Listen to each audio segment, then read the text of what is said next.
Assalamualaikum warahmatullahi wabarakatuh. Perkenalkan, kami kelompok 1 kelas 3A yang beranggotakan 3 orang, yaitu saya sendiri yang bernama Dalia Badriah selaku pemateri pertama, dan ada 2 rekan saya yang pertama Dr. Hakim sebagai pemateri kedua, dan ada Jihan Juhanira sebagai pemateri ketiga.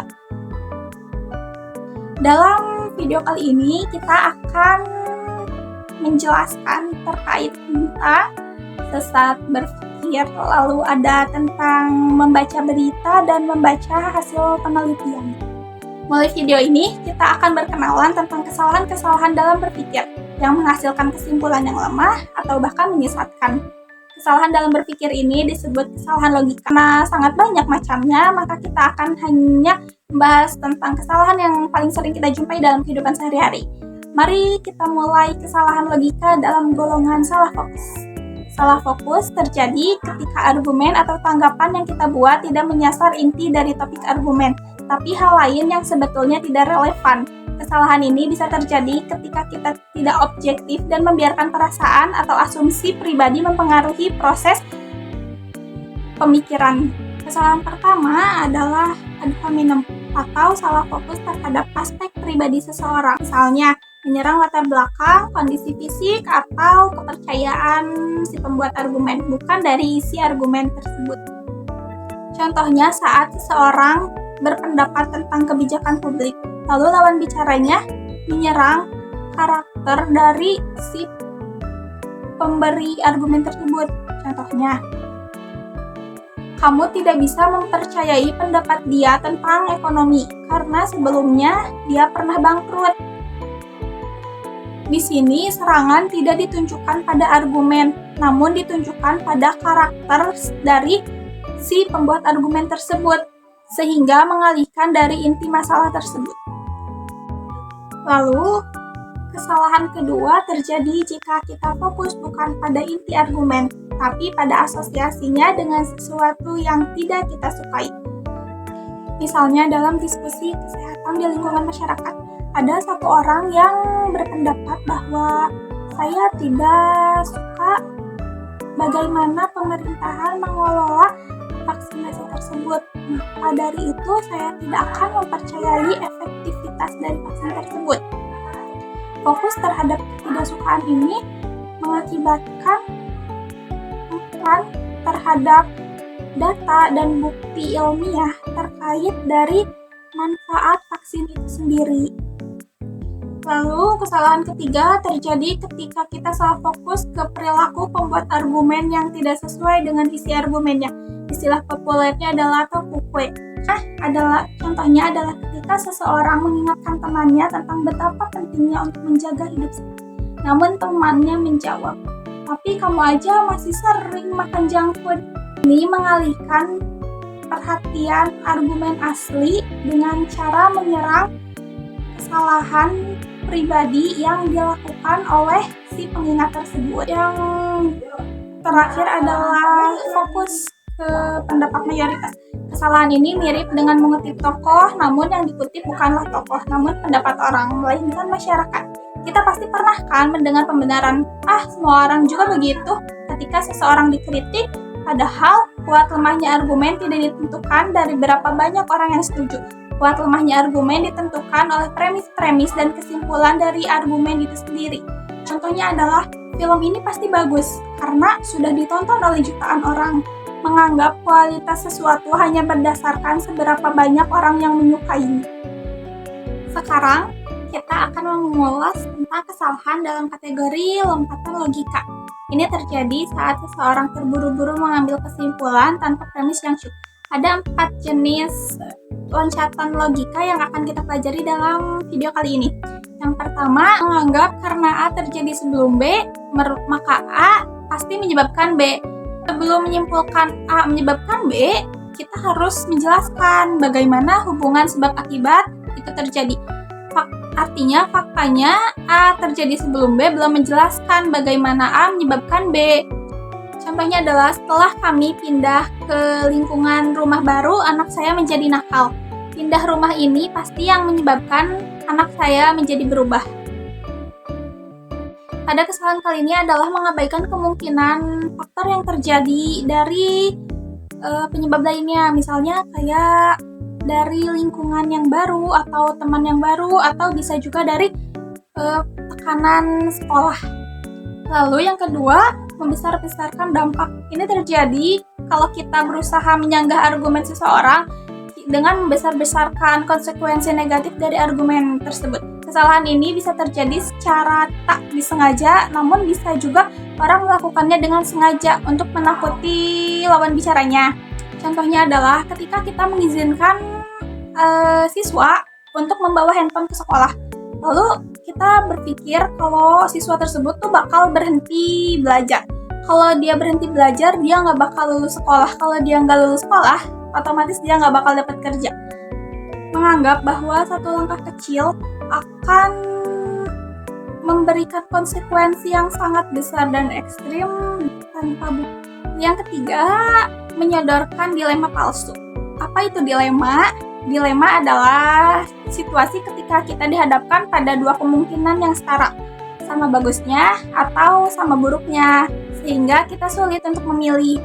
Kesalahan dilema palsu ini terjadi ketika seseorang menyodorkan dua pilihan saja, padahal masih ada kemungkinan lainnya. Contohnya adalah, jika kamu tidak mengikuti diet, maka kamu akan terus sakit dan tidak akan pernah hidup sehat. Abaikan berbagai cara lain untuk menjaga kesehatan tanpa se-ekstrim itu. Contohnya kan bisa kayak olahraga atau aktivitas-aktivitas ringan lainnya. Kesalahan yang terakhir adalah menggunakan ketidaktahuan sebagai penjelasan. Ada dua situasi di mana kita melakukan kesalahan. Pertama, kita menyatakan sesuatu salah karena belum bisa membuktikan kebenarannya. Kedua, sebaliknya, kita menyatakan sesuatu itu benar karena belum bisa membuktikan kesalahannya. Contohnya tuh kayak gini, belum ada suatu penelitian yang membuktikan bahwa kehidupan di planet lain itu ada. Maka dari itu, saya tidak percaya bahwa kehidupan di planet lain itu ada. Dan contoh sebaliknya adalah hingga saat ini ada penelitian yang dapat membuktikan bahwa kehidupan di planet lain itu memang tidak ada. Maka dari itu, saya percaya bahwa kehidupan di planet lain itu ada. Jadi, tahu tidaknya kita tentang satu hal tidak menentukan salah atau benarnya hal itu. Besok saya Dafan Hakim dari kelompok 1 ingin memaparkan materi dari video ketiga. Video tersebut memaparkan tentang sesat pikir. Nah, di sini tuh ada 6 jenis sesat pikir atau logical fallacy yang umum terjadi.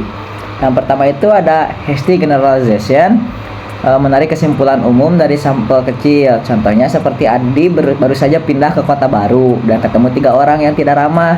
Dia langsung menyimpulkan bahwa semua orang di kota itu tidak ramah.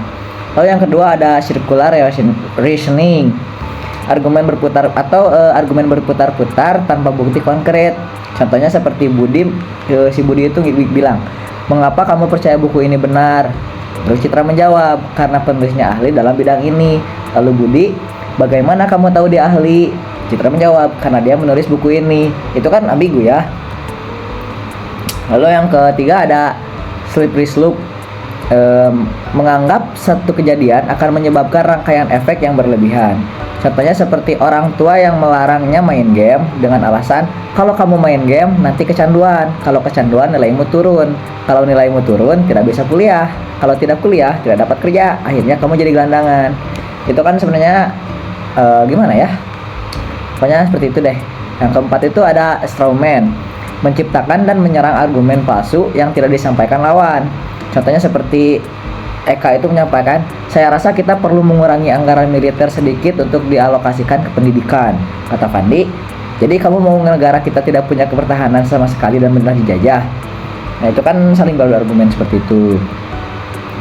Yang kelima ada ad hominem, menyerang karakteristik pribadi lawan bicara, bukan argumennya. Contohnya seperti, "Menurut saya kebijakan ekonomi pemerintah saat ini kurang efektif." Jawabannya itu, "Kamu kan masih mahasiswa, mana paham soal ekonomi negara."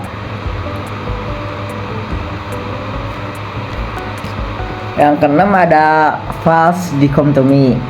Menganggap hanya ada dua pilihan dalam satu argumen. Contohnya seperti kamu harus pilih fokus pada karir atau keluarga. Tidak mungkin bisa keduanya. Nah, memahami jenis-jenis sesat pikir ini penting untuk menghindari manipulasi dalam argumen dan berpikir lebih kritis. Teks ini juga merupakan bagian dari konten edukasi channel YouTube 1% yang bertujuan mengajarkan hal-hal penting yang belum diajarkan di sekolah. Lalu selanjutnya ada materi selanjutnya itu kritis membaca berita. Nah, cara menyikapi berita secara kritis dengan 9 langkah. Yang pertama, periksa reaksi emosional setelah membaca berita. Seperti seseorang menyadari dia merasa marah dan kecewa setelah membaca berita tersebut. Yang kedua itu perhatikan sumber berita dan kredibilitasnya. Seperti seseorang melihat berita ini pertama kali dibagikan oleh temannya di media sosial, bukan dari sumber berita resmi. Yang ketiga itu teliti judul berita. Hindari yang bombastis, seperti seseorang menyadari judul berita tersebut bombastis dengan penggunaan kata yang mengejutkan dan banyak tanda seru seperti itu. Yang keempat itu periksa kredibilitas media yang memuat berita, seperti seseorang telah menelusuri berita dimuat di situs web yang tidak dikenal dan tidak memiliki profil yang jelas. Yang kelima itu waspadai waktu penayangan berita, seperti seseorang memeriksa tanggal berita dan menemukan bahwa berita tersebut sebenarnya sudah berumur 2 tahun. Itu kan berbahaya.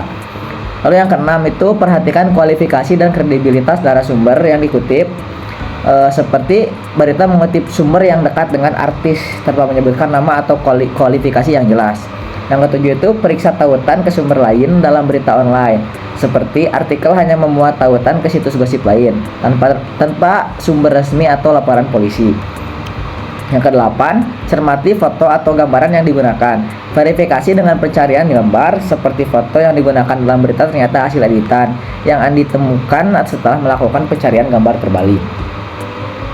Dan yang terakhir, bandingkan berita dari berbagai media terpercaya, seperti seseorang mencari berita serupa di media-media terpercaya dan tidak menemukan laporan yang sama tentang skandal tersebut. Baik, perkenalkan nama saya Jihan Juanira sebagai pemateri ketiga yang akan menyampaikan pembahasan kelima, yakni bagaimana cara berpikir kritis saat membaca hasil penelitian. Bahwasanya tidak semua penelitian yang kita temukan itu bisa langsung dipercaya. Jadi penting bagi kita untuk memverifikasi kualitasnya sebelum mengambil kesimpulan. Yuk kita bahas pertanyaan-pertanyaan apa saja yang harus dijawab sebelum mempercayai sebuah artikel ilmiah. Yang pertama, apakah judulnya sensasional? Judul yang terlalu bombastis atau mengejutkan seringkali dirancang agar kita langsung tertarik. Tapi hati-hati, judul seperti penemuan obat ajaib atau terbukti 100% efektif bisa jadi hanya membesar-besarkan hasil penelitian. Jadi, pastikan isi penelitiannya itu benar-benar sesuai dengan yang dijanjikan oleh judul. Kemudian yang kedua, apakah penelitinya bisa dipercaya? Nah, untuk memastikan hal ini, perhatikan siapa yang menulis penelitian itu. Apakah penelitian tersebut berasal dari institusi yang kredibel, seperti universitas terkemuka atau lembaga riset terkenal? Selain itu, cek juga apakah penelitinya sering mempublikasikan penelitian dan apakah penelitinya pernah dikutip oleh orang lain? Kemudian yang ketiga, apakah kesimpulannya kuat? Nah, untuk memastikan hal ini, kesimpulan yang baik itu didasarkan pada data dan metodologi yang tepat. Salah satu hal terpenting adalah bagaimana peneliti merekrut sampel. Apakah setiap anggota populasi punya kesempatan yang sama untuk menjadi sampel? Kalau tidak, hasilnya bisa bias dan tidak mencerminkan kondisi yang sebenarnya dalam penelitian ini. Kemudian yang keempat, apakah hubungan sebab akibat atau hanya korelasi? Nah, penelitian itu seringkali menyebutkan bahwa A itu berkorelasi dengan B, tapi korelasi bukan berarti A menyebabkan B. Misalnya, minum kopi dan kesehatan jantung, mungkin keduanya berkorelasi, tapi ini tidak berarti kopi itu langsung menyebabkan jantung sehat. Jadi, hati-hati dalam menarik kesimpulan sebab akibat. Kemudian yang kelima, apakah ada kelompok pembanding yang setara? Nah, dalam penelitian sebab akibat, kita harus mencari tahu apakah ada kelompok pembanding atau kontrol. Kelompok kontrol ini penting untuk memastikan hasil penelitian bukan karena faktor kebetulan. Pastikan juga kelompok pembanding setara dengan kelompok eksperimen agar hasilnya valid. Kemudian, yang selanjutnya, apakah data yang dipilih itu objektif? Nah, data yang objektif itu adalah data yang dipilih tanpa bias. cek apakah peneliti menggunakan data dengan jujur dan apakah ada transparansi dalam metode pengumpulan data. Data yang dipilih secara selektif bisa menyesatkan kita dan mengubah kesimpulan penelitian. Selanjutnya, apakah penelitian itu pernah dikutip atau diulang? Sebuah penelitian akan lebih kuat jika peneliti lain pernah mengulang atau mengutip penelitian tersebut. Kalau hasilnya konsisten saat diuji ulang, ini memberikan indikasi bahwa penelitian tersebut valid dan dapat dipercaya. Sehingga, jika kita simpulkan poin-poin tersebut, kita bisa menyusun sebuah pertanyaan yang dapat dipertanyakan sebelum memastikan kualitas suatu penelitian. Seperti, apakah judulnya tidak sensasional? Apakah peneliti dan institusinya bisa dipercaya? Apakah kesimpulannya kuat? Apakah ada hubungan sebab akibat, bukan hanya sekedar korelasi? Apakah ada kelompok pembanding yang setara? Apakah data dipilih secara objektif? Apakah penelitian pernah dikutip atau diulang oleh penelitian lain? Semakin banyak aspek di atas yang terpenuhi, semakin layak penelitian tersebut untuk dipercaya. Selanjutnya, agar kita paham bagaimana penerapan pertanyaan-pertanyaan tersebut, mari kita analisis salah satu penelitian yang ada di Google Scholar. Kita akan menganalisis salah satu penelitian berikut. Nah, kita ambil contoh artikel berjudul Penemuan Obat Anti Kanker Baru Berbasis Natural Product Pinus mercusi. Yuk kita cek apakah artikel ini bisa kita percaya. Nah, kita perhatikan dari judulnya, apakah judulnya sensasional? Nah, judulnya ini menyebutkan bahwa penemuan obat baru. Padahal, penemuan obat baru biasanya baru saja diuji di laboratorium. Bisa saja belum diuji pada manusia. Ini tergolong klaim yang terlalu cepat. Jadi kita perlu memastikan apakah penelitian ini diujikan terhadap manusia atau belum. Kemudian yang kedua, apakah penelitinya bisa dipercaya? Peneliti berasal dari Fakultas Kedokteran Hewan, yang mana hal tersebut relevan. Tapi kita perlu mengecek apakah mereka semua punya pengalaman riset kanker sebelumnya. Kemudian yang ketiga, apakah kesimpulannya kuat? Kita perlu membaca artikel mulai dari abstrak sampai akhir ya. Nah, hasilnya ini ternyata menjanjikan, tapi ujinya itu hanya pada sel HeLa. Untuk menyimpulkan obat ini efektif, uji lanjutan pada hewan atau manusia itu diperlukan. Kemudian yang keempat, apakah hubungan sebab akibat atau hanya korelasi? Nah, penelitian ini menemukan peningkatan P53 dan CAP9. Tapi ini baru korelasi, belum ada bukti bahwa mekanisme ini pasti menyebabkan efek arti kanker. Kemudian yang kelima, apakah ada kelompok pembanding? Nah, kelompok kontrol itu sangat penting. Ingat, kita perlu memastikan apakah penelitian ini menggunakan kontrol untuk membandingkan dalam hal ini efektivitas obat yang ditemukan oleh sang peneliti. Kemudian yang keenam, apakah data yang dipilih ini objektif? Kita perlu memastikan bahwa data ini yang dilaporkan bukan hanya yang mendukung hipotesis. Nah, jika kita tidak memastikan, bisa jadi data-data ini bisa menyesatkan kita pada kesimpulan yang kurang tepat. Kemudian yang ketujuh, apakah penelitian ini pernah dikutip atau diulang? Nah, untuk memastikan ini pernah dikutip atau diulang, kita harus mengunjungi laman dari artikel ini. Apakah sudah ada peneliti lain yang mengutip atau sudah dilakukan penelitian lanjutan terhadap inovasi ini? Nah, demikian video kali ini tentang berpikir kritis dalam membaca hasil penelitian. Ingat, menjadi pembaca yang kritis membantu kita memilah informasi dengan lebih baik dan terhindar dari kesalahan penafsiran. Terima kasih sudah menonton. Saya dan dua rekan saya pamit undur diri. Sampai jumpa di video berikutnya. Wassalamualaikum warahmatullahi wabarakatuh.